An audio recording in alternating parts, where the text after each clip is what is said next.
Welcome to Hen House Files, where the chickens are creepy and the stories are even worse.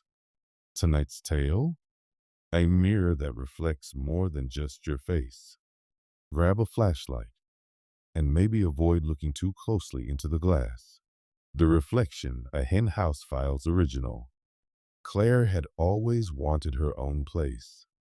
No roommates, no shared fridge, no knocking on doors to use the bathroom. So when she found a cheap, one-bedroom apartment tucked away in an aging building just off the main street, she jumped on it. Even if the wallpaper was peeling and the hardwood creaked with every step, it had character, charm even. But there was one thing she hadn't expected. An enormous antique mirror hung in the bedroom, nearly 7 feet tall and framed in dark, carved wood that looked centuries old. Dust clung to the edges, and the silver backing had a slight ripple to it, distorting the reflection in a way Claire didn't like.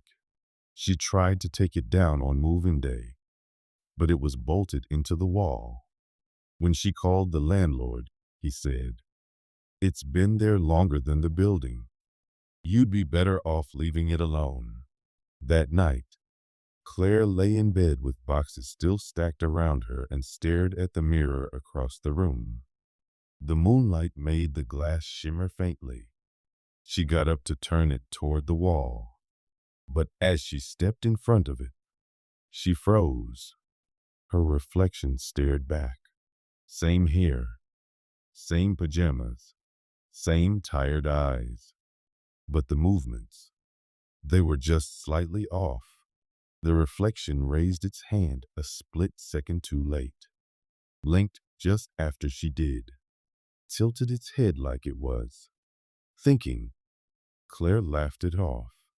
Old glass, delayed reflection. That's a thing, right? She went to bed, though it took a while to fall asleep. The next night, she avoided looking in the mirror altogether. But mirrors have a way of drawing your gaze when you're not thinking. Brushing her teeth, she glanced up, and the reflection was already watching her, not doing what she was doing, just watching. She snapped the light off and went to bed with a racing heart. On the third night, she couldn't help it. She stood in front of the mirror and stared. It stared back, and then it smiled. Claire didn't smile. She took a step back, but the reflection stayed still for a heartbeat too long, smile still lingering before mimicking her. She ran from the room and slept on the couch. The next day, she covered the mirror with a blanket. Thick, black, no more smiles, no more shadows. Problem solved. That night, around 3 a.m., she woke up to a sharp, cracking sound. She sat up. Another crack.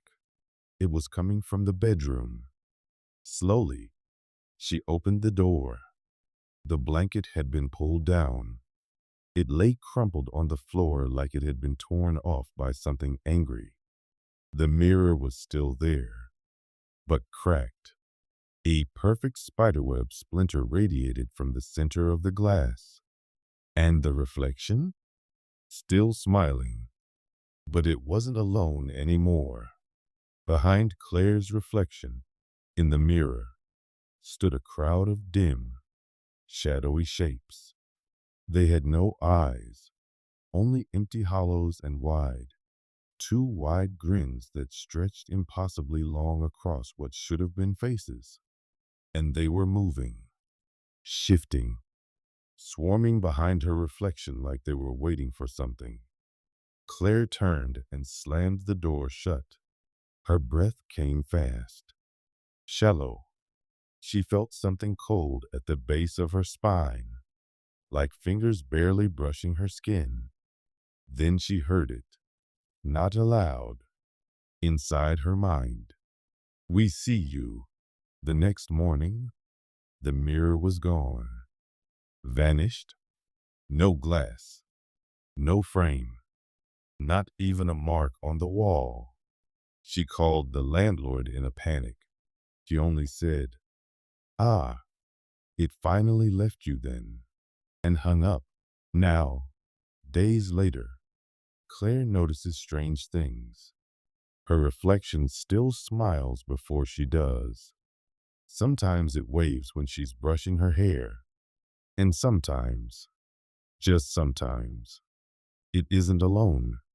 She avoids mirrors now, lives by the glow of her phone screen, keeps the windows shut, the lights on, the shadows out. But she knows it's still watching. Every mirror, every screen, every puddle, and every time she forgets, just for a moment, her reflection reminds her by whispering, "We never really leave."